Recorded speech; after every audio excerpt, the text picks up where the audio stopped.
All right. Okay, we're good to go. Okay. All right. So my name's Lennox Rodgers. I am one of the co-founders of Refocus Project, which is a crime prevention and early intervention service that works with young people and adults. We've been running that charity for 15 years. And I have written a book called Breaking Better, which because of my lived experience. And I am in the UK. I'm in a place called Greenhithe, which is right next to, it's on the outskirts of London, really, southeast London. But I'm originally from Oxford. But yeah, so a lot of my work is over London and the Garden of England, Kent. That's me, sort of thing. My grandmother was actually, I believe it was pronounced Tudbury or Tedbury, something. My grandmother was from England. She actually had met my grandfather during World War II. Yeah. One of those, he was a GI who came over. So I don't even know where to begin. Yeah, I mean, you had basically been involved in crime for a very long time, and well, when you were younger, I should say, and then you made the shift to helping the youth to not make the same decisions, I guess. Yeah, the last time I came out of prison, because I've been to 16 different prisons, I have wasted 21 years going in and out of prison. Prior to that, I was in the care system.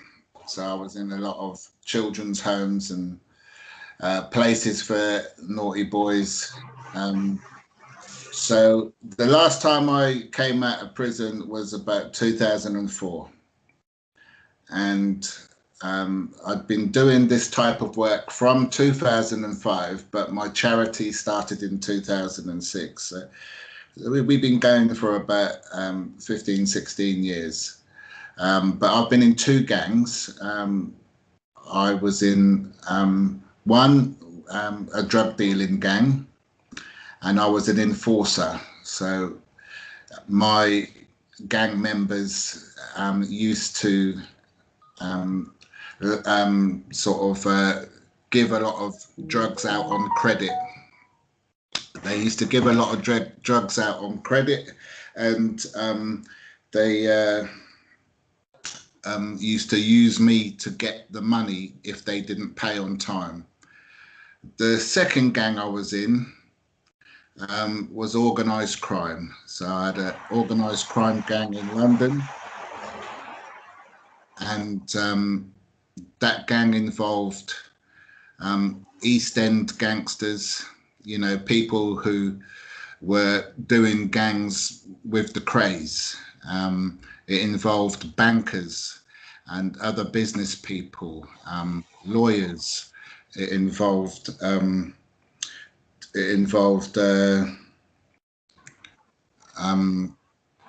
police and politicians. My mentor was a jeweler. He owned a jeweler's shop, and he had a very expensive apartment at the back of Oxford Street in central London. And he was chauffeur driven. And so I used to meet with these guys on a weekly basis and do all sorts of crime for them. So that was quite big. So I was part of these two gangs. I did a lot of drug dealing and crime myself, and violence using guns and knives. So it was. What do you think governments should do as far as drug rehabilitation? As far as drug rehabilitation, Well, they need to invest in a lot more money to be able to help tackle some of the issues. Drug dealers, they spend money to make money, and the government is not very good at doing early intervention. And I think it needs a lot of interventions at earlier stages. But now, with the problems that they're having, they need to spend money in education, spend money using people with lived experiences who can help people along that journey to sort of get off that track. So, but they're not willing to invest that kind of money. It's gonna cost to create the kind of places where you can progressively help drug addicts with their problems and issues. And there's a high demand for drugs. And whilst there's a high demand for drugs, you're going to always have serious, the ripple effect of, people using drugs is massive. And it's a lot of problems to deal with, even with the, the consequences, going to court and hospital and things like that. So it's a big problem that has been going on, and that there were things that could have been done perhaps along the way that wasn't. But at this stage now, they have to spend money and invest in all those types of interventions, really. So, as somebody living in the United Kingdom, what's your perspective on what's been going on here in the United States with the riots and the police shootings, and are there similar issues there in England as far as police violence? Yeah, there is some similar issues. There are some police who are what we call trigger happy, in that they and there is racism in the police force, and some people today are having some horrible experiences with it.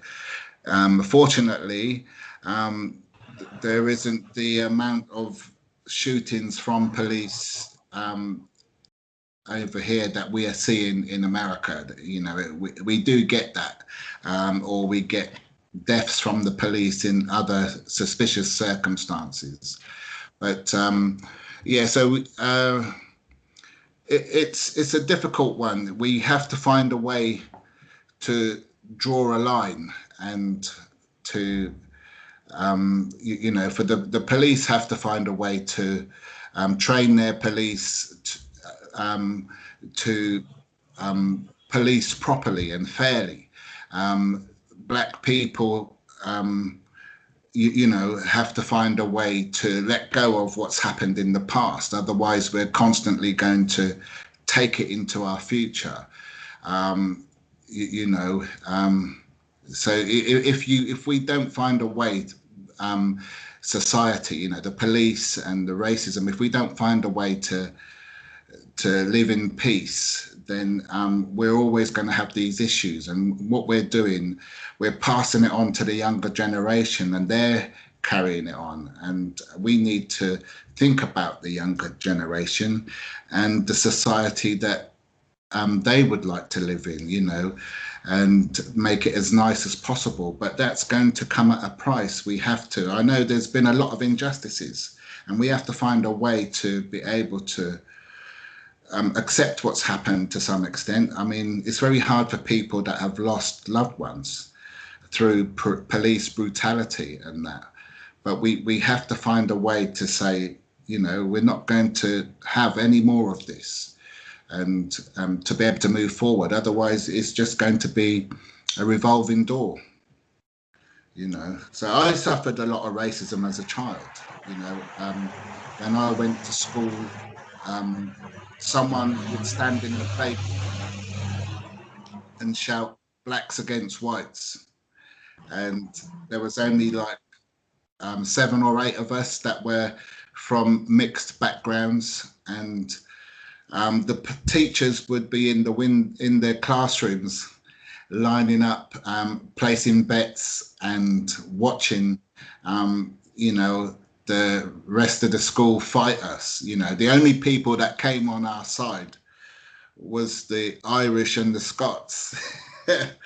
And I think that was probably because they wanted a good reason to fight the English.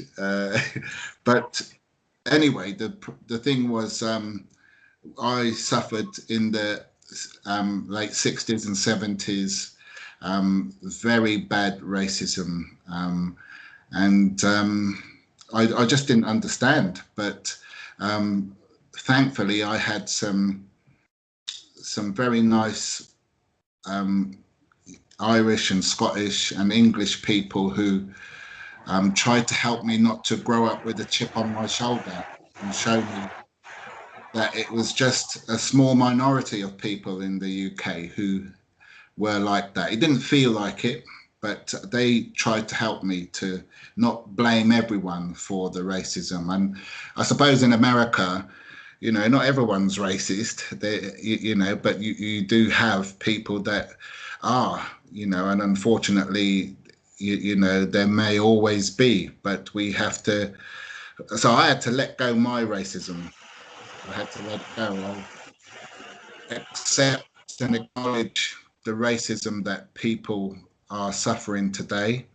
And I think that, it's not very nice when you're going through that experience, but collectively, unless we find a way to let it go, I've had to forgive. I've had racism from the police. I've had racism from society, racism just for the most part of my childhood. I was groomed. By the time I was 11, I'd been to court 5 times. I was kicked out of nearly every school. I'd been groomed to be a pimp at the age of 14. I had a lot of issues. I was sexually abused and raped as a child. So I grew up with all these kinds of issues, and in order to have a life, I've had to let all that go, and it's been a long process, but I've finally been able to let it all go, and encourage my children to do the same, so that they can not carry this stuff on. If I pass it on to them, for them to be racist, then, they're going to pass it on to their children, and we're going to keep having this problem. There has to be a time, as hard as it has been, that we let go.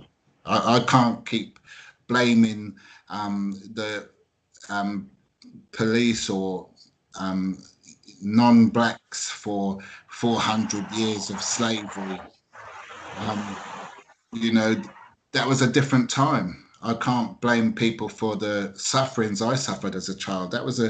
Times were different, people were different, and over the years, some of them changed their views. I have to take people as I find them and try to sort of, people ask me, what's the best thing you can leave your kids? And I say to them, the best thing you can leave your children is a good example on how to be a decent human being.